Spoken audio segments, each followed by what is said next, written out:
बोलिए वृंदावन बिहारी लाल की जय। बोलिए एकादशी महारानी की जय। अब प्रबोधनी अथवा देवोत्थान एकादशी की कथा कहते हैं। श्री ब्रह्मा जी बोले कि हे मुनि श्रेष्ठ, अब आप पापों को नष्ट करने वाली तथा पुण्य और मुक्ति को देने वाली प्रबोधनी एकादशी का महत्व सुनिए। भागीरथी, गंगा तथा तीर्थ, नदी, समुद्र आदि तभी तक फल देते हैं जब तक प्रबोधनी एकादशी नहीं आती। कार्तिक मास के शुक्ल पक्ष की प्रबोधनी एकादशी के व्रत का फल 1000 अश्वमेध यज्ञ तथा 100 राजसूय यज्ञ के फल के बराबर होता है।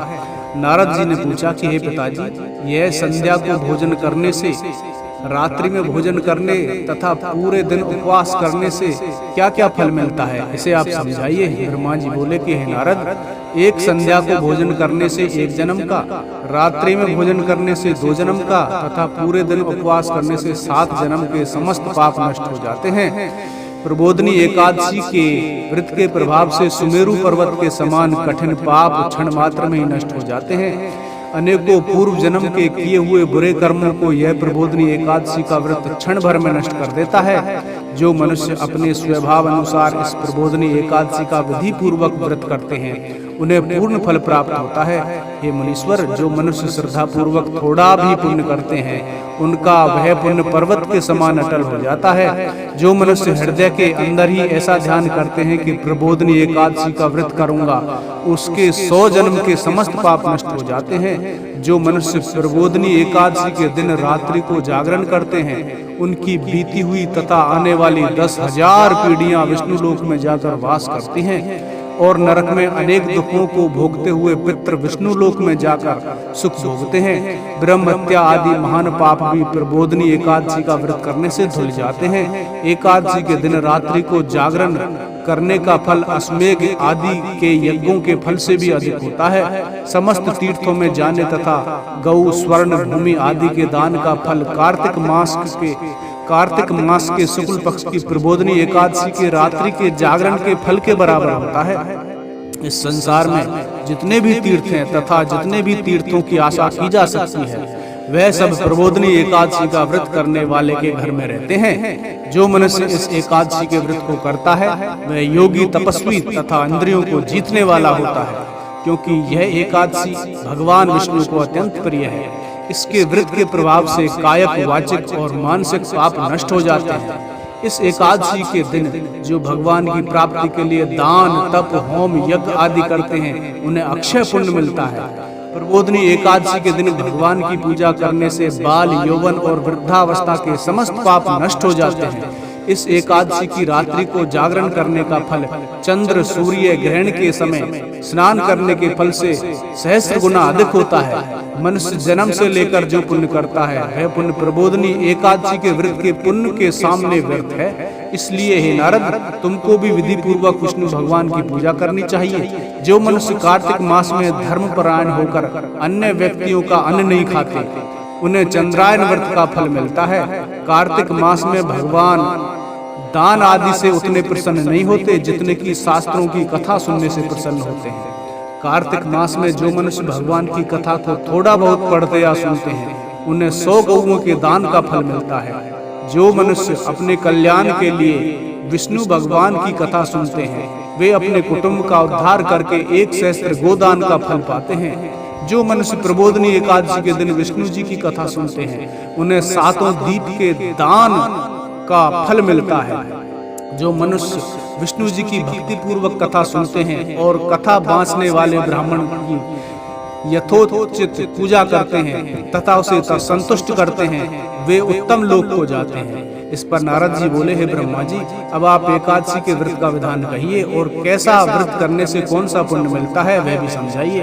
ब्रह्मा जी बोले कि हे नारद जी, इस एकादशी के दिन मनुष्य को ब्रह्म मुहूर्त में उठना चाहिए और नदी, तालाब, कुआं आदि पर स्नान करके व्रत का नियम ग्रहण करना चाहिए। उस समय भगवान से विनय करनी चाहिए कि हे भगवान, आज मैं निराहार रहूंगा और दूसरे दिन भोजन करूंगा, इसलिए आप मेरी रक्षा करें। इस प्रकार विनय करके भगवान की पूजा करनी चाहिए। उस रात्रि को भगवान के समीप गीत, नृत्य, बाजे तथा कथा आदि से व्यतीत करना चाहिए। प्रबोधनी एकादशी के दिन कृपणता को त्याग कर बहुत से पुष्प, फल, अगर, धूप आदि से भगवान की आराधना करनी चाहिए। शंख के जल से भगवान को अर्घ्य देना चाहिए। इसका समस्त तीर्थदान आदि से करोड़ गुना फल अधिक होता है। जो मनुष्य पुष्प से भगवान की पूजा करते हैं उनके सामने इंद्र भी हाथ जोड़ता है। कार्तिक मास में जो बिल्व पत्र से भगवान की पूजा करते हैं उन्हें अंत में मुक्ति मिलती है। कार्तिक मास में जो मनुष्य तुलसी जी से भगवान की पूजा करता है उसके 10,000 जन्म के समस्त पाप नष्ट हो जाते हैं। जो मनुष्य इस मास में श्री तुलसी जी के दर्शन करते हैं या छूते हैं या ध्यान करते हैं या रोपण अथवा सेवा करते हैं वे 1000 कोटि युग तक भगवान के घर में रहते हैं। समस्त मनोकामनाओं को पूरा करने वाले भगवान कदम्ब पुष्प को देखकर अत्यंत प्रसन्न होते हैं। यदि उनकी कदम्ब पुष्प से पूजा की जाए तो यमराज के दुखों को नहीं पाते। जो गुलाब के पुष्प से भगवान की पूजा करते हैं उन्हें मुक्ति मिलती है। जो मनुष्य बकुल और अशोक के फूलों से भगवान की पूजा करते हैं वे अत्यंत काल तक शोक से रहित होते हैं। जो मनुष्य विष्णु भगवान की सफेद और लाल कनेर के फूलों से पूजा करते हैं उन पर भगवान अत्यंत प्रसन्न होते हैं। जो मनुष्य विष्णु भगवान की दूर्वा दल से पूजा करते हैं वे पूजा के फल से 100 गुना फल अधिक पाते हैं। जो भगवान की समी पत्र से पूजा करते हैं वे भयानक यमराज के मार्ग को सरलता से पार कर जाते हैं। जो मनुष्य चंपक पुष्प से भगवान विष्णु की पूजा करते हैं वे आवागमन के चक्र से छूट जाते हैं। जो मनुष्य स्वर्ण का बना हुआ केतकी पुष्प भगवान पर चढ़ाते हैं उनके करोड़ों जन्म के पाप नष्ट हो जाते हैं। जो मनुष्य भगवान की पीले और रक्त वर्ण कमल के सुगंधित फूलों से पूजा करते हैं उन्हें श्वेत द्वीप में स्थान मिलता है। इस प्रकार रात्रि में भगवान की पूजा करके प्रातःकाल शुद्ध जल की नदी में स्नान करना चाहिए। स्नान करने के पश्चात भगवान की पूजा करनी चाहिए।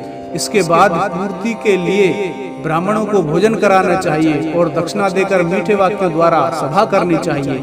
इसके उपरांत भोजन, गऊ और दक्षिणा से गुरु की पूजा करनी चाहिए और ब्राह्मणों को बहुत सी दक्षिणा देकर नियम को छोड़ना चाहिए। ब्राह्मणों को यथाशक्ति दक्षिणा भी देनी चाहिए। जिस ब्राह्मण को रात्रि में भोजन करावे उसे स्वर्ण सहित बैल दान करना चाहिए। जो मनुष्य यात्रा स्नान करते हैं उन्हें दही और शहद दान करना चाहिए। जो मनुष्य फल की आशा करते हैं उन्हें फल का दान करना चाहिए। तेल की जगह घी और घी की जगह दूध और अन्नों में चावल दान करना चाहिए। जो मनुष्य इस व्रत में भूमि शयन करते हैं उन्हें सब वस्तुओं सहित सैया दान करना चाहिए। जो मौन धारण करते हैं उन्हें स्वर्ण सहित तिलदान करना चाहिए। जो मनुष्य बालों को धारण करते हैं उन्हें दर्पण दान करना चाहिए। जो मनुष्य कार्तिक मास में उपना धारण नहीं करते उन्हें उपना दान करनी चाहिए। जो इस मास में नमक त्यागते हैं उन्हें शक्कर दान करनी चाहिए। जो मनुष्य नित्य प्रति देव मंदिरों में दीप जलाते हैं उन्हें स्वर्ण या तांबे के दिए को घी तथा बत्ती सहित दान करना चाहिए। जो मनुष्य चातुर्मास व्रत में किसी वस्तु को त्याग देते हैं उन्हें उस दिन से पुनः ग्रहण करना चाहिए। जो मनुष्य प्रबोधनी एकादशी के दिन विधि पूर्वक व्रत करते हैं उन्हें अत्यंत सुख मिलता है और अंत में स्वर्ग को जाते हैं। जो मनुष्य चातुर्मास व्रत को बिना किसी विघ्न के पूरा कर लेते हैं उन्हें फिर दोबारा जन्म नहीं मिलता। जिन मनुष्यों का व्रत खंडित हो जाता है वे नरक को जाते हैं। जो मनुष्य इस एकादशी के महात्म्य को सुनता व पढ़ता है उसे अनेक गोदान का फल मिलता है। इस प्रकार यह देव प्रबोधनी एकादशी की कथा संपन्न होती है। बोलिए वृंदावन बिहारी लाल की जय।